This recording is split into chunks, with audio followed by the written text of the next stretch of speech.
Glamis is like one of those places where bring plenty of fuel, don't ride alone, because you will get lost.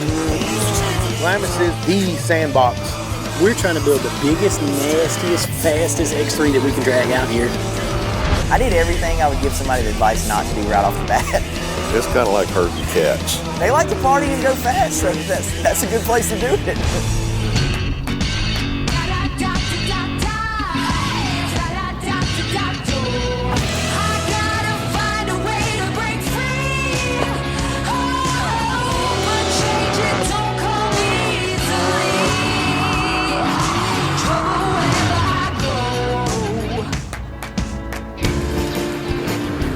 Anybody with a UTV and anybody that goes and rides knows about Glamis. Oh man, Glamis is a crazy place that you always speculate about.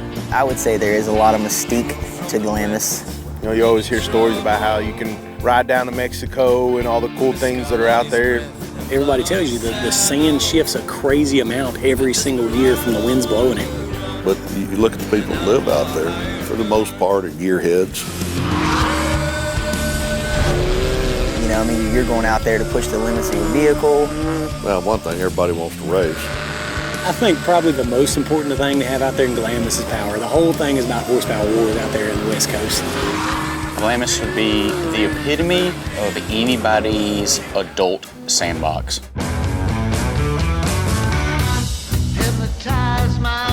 When we sat down and talked about this build, we knew we had to have something really cool looking, really clean, that West Coast style.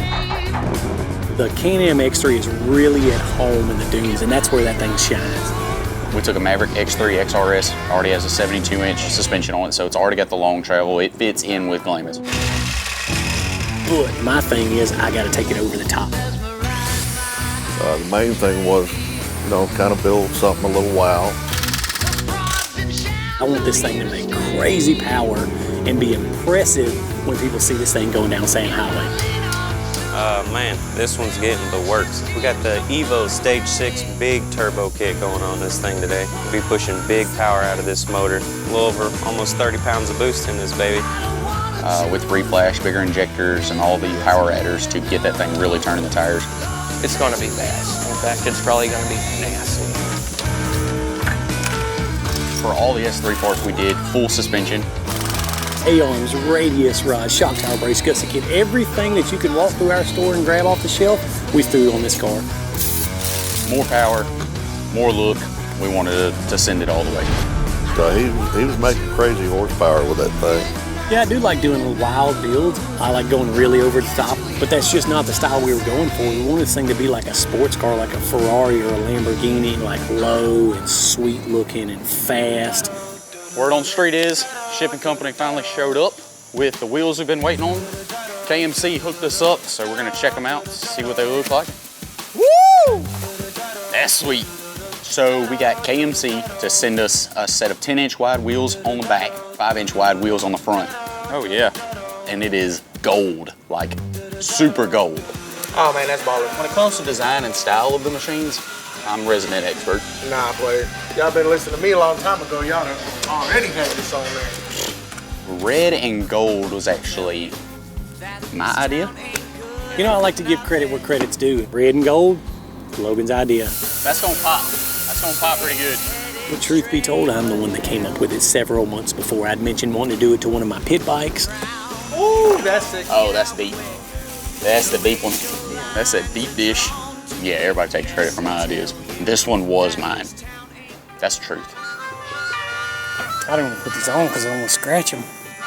We were going big with the wheels and tires, which nobody's ever tried, and huge 35-inch pedals. I've literally never seen a UTV running buggy paddles. Drop it. If nobody's doing it, that's what we're going to try to do. It looks crazy like that. I'm getting sweaty, y'all. I thought it was crazy. But if it works, it could probably look pretty cool. It's a good power to weight ratio, but we didn't know what to expect. Man, we didn't know if it's gonna pull these big tires or what, but it sure did look sweet. This was my first time to Glamis ever. A little nervous. With our crew, it's always wild.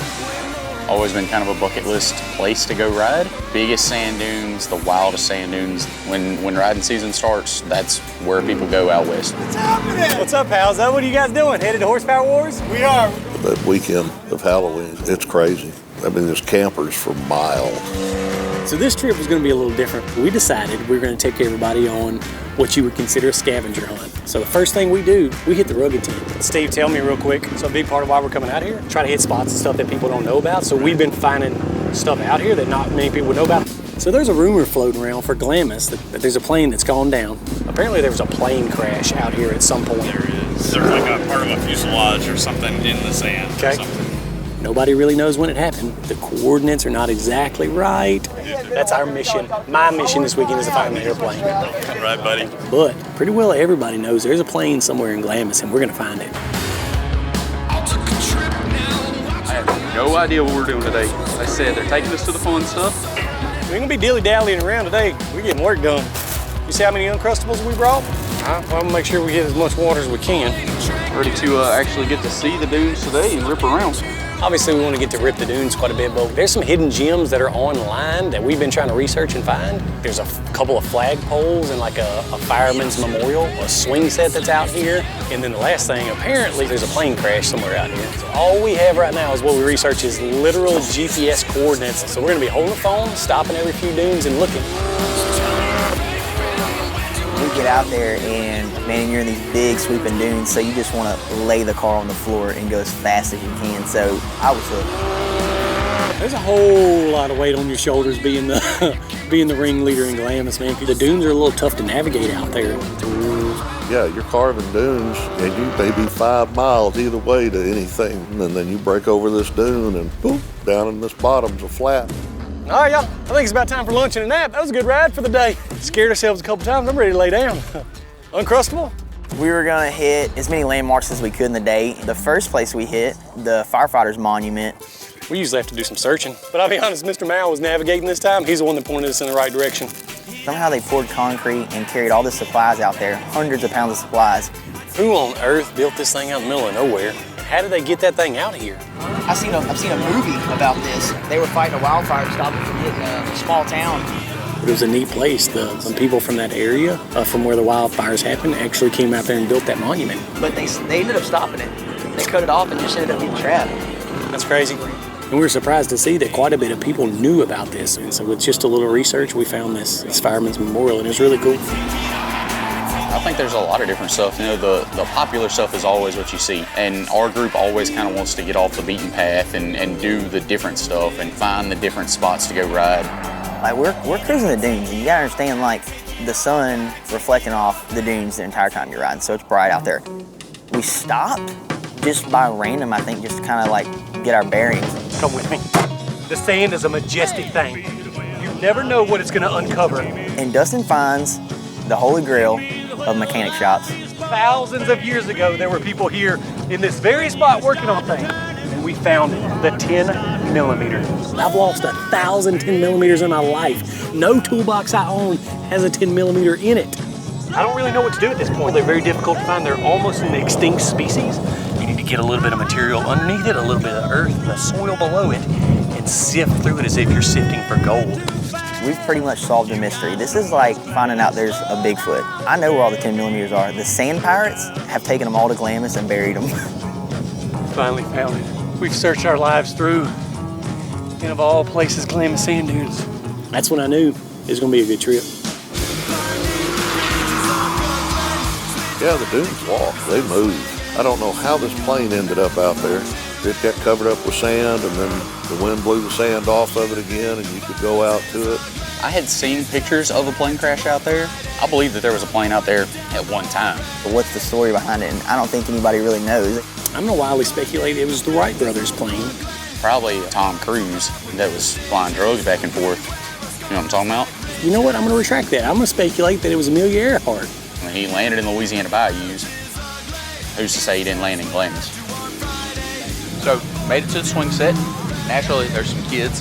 Dustin and Quentin wanted to go over there and kick them off the swing. Before I saw the swing set, I had already seen a picture of it on Facebook. So I knew this is a well-built swing set. That makes no sense. We go out west every single month, and we got plenty of friends that ride in Glamis, and nobody told us about the swing set. Everybody gets on the swing and starts swinging high, and then it's like, all right, it's cool, you swung high. Everybody knows how you exit a swing. Look at that distance. Are we doing a long jump? Yeah. Are we doing a long jump? You want to have a long jump competition? Yeah, we were thinking if we come over here, show them what we've got on these swings, then swing set's ours. You go first. We have a long jump competition.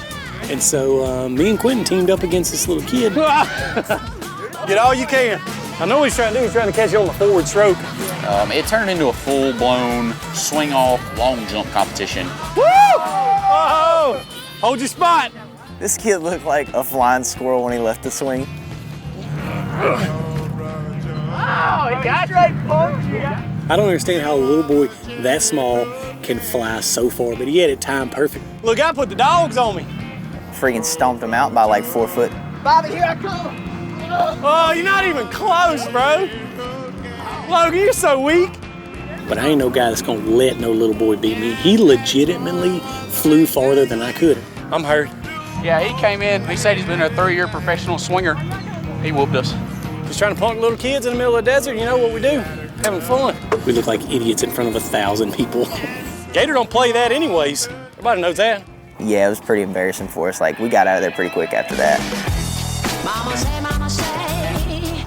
All right, so yesterday I feel like was a success, but I feel like everybody knows now we got a special guest. I ain't never been here before, so #1 riding destination bucket list for me, so for a while. Man, I can't wait to get out there and freaking rip. I just put the car together, so hopefully I didn't miss anything. But for now, we got to fill up everything. Well, yeah, let me back up for a second. Let's be real. We're gonna give Mr. Mouse some Dawn dish soap and wash rags so he can wash out the ice chest. They put them Crustables in there. He opened it up, and it looks like bread pudding. Yeah, the Uncrustables was for sure Quentin's deal. He's the one that got them. He bought them. Nope, there's nobody that doesn't like them. They got grape, strawberry, plain peanut butter and honey, I think now. Maybe we need to put Uncrustables in the ice chest with water. Nothing can go wrong with that. It's a little old thing that got Mr. Mouse so upset. He wasn't really impressed, to be honest with you. I've seen Mr. Mouse mad several times in his life. He was so freaking mad about those mashed up Uncrustables. It's all milky and puddingy. So I banned any Crustables from being in my cooler from now on. Ugh. I'm gonna probably blame it on Logan. He won't really catch the blame for much. And so I'm pretty sure it was Logan that blowed that Uncrustable apart in Mr. Mouse cooler. So the second day, we had a really cool trip planned. The place that we really wanted to get to and show everybody was China Wall because it's so impressive. It's so big. It's so steep. I was beyond excited, drove through the night to get there. I was ready to do some riding. No, China Wall, secluded. You have to work to get there. The face of it is, oh man, the face of it's half a mile. I'd never seen it, never seen videos of it or anything like that, so I didn't know what to expect. I just knew that it was this practically vertical wall of one of the biggest dunes in Glamis. It's deceiving how far it goes, but it's one of those things, once you commit to climb China Wall, you can't back down. It's hard to describe, even though you're banked. Like when you go to turn the car, man, the car hooks so hard. What's crazy is how impressive these cars are, man, that they'll climb that. That's crazy. Anytime you walk across the face of them, you're doing something. Yeah, that ain't no lie. To be able to power across it. There's that one little hill that unloads the car, though, and gets it a little funny right here. Glamis is hard not to smile out there because you're ripping the dunes, man. You're carving bowl to bowl. You get a good rhythm going. It's a cool, fun place to ride that you shouldn't be scared of. Everything was like cooler or over the top than it was described that we were going to. So, like, that's gonna be a trip every year that we take for sure. I could have rode there another 2 or 3 days, easily. Yeah, I can tell there was a lot of doubt in people's minds because they didn't know we had all the Evolution stuff on this car. But I was shocked how strong that car was and how fast it was with those monster tires. When I saw the tires, I thought it was a horrible idea. I didn't think he had enough horsepower to pull them, but he did. Dude, the car ripped. I mean, it out-accelerated out of the hole in mid-range every car out there. There was no comparison. Yeah, man, we pretty well hit all the spots that we'd gone out there hit. The things that we had read about online. What plane crash is the question? Yeah, in general, I'm starting to doubt if there ever was a plane crash, to be honest with you. I don't know if those pictures were even from Glamis looking back now. I was dead set we were going to find that plane that people had speculated about, but now I'm starting to doubt that there ever was a plane crash. On the next episode of Visions of Victory. almost ready to hit Mexico. We got a border to cross. We're really gonna show y'all how to get these things crossed up. Everybody's talking about, I'm glad we got Manny here. I'm glad we got Angel.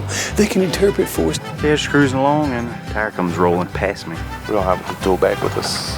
I got Mexican street swag, and I do speak Spanish. Okay, I have returned from my travels west. We found a welder. So, what do we got? Possible new desert creature. Is there a bum and a dog coming up behind me? Because I can hear one barking. We're waiting on Freaking Quentin. Always waiting on Quentin. We've now waited on Quentin for this trip a total of 7 hours and 47 minutes. And he's the last one getting gas. He was the last one to get up. Was that a gunshot? Uh-oh. Something in there. He's the woman of the group. Always waiting on him. That's probably our cue to get out of here. Somebody got shot or stabbed right here around us. It's time for us to go.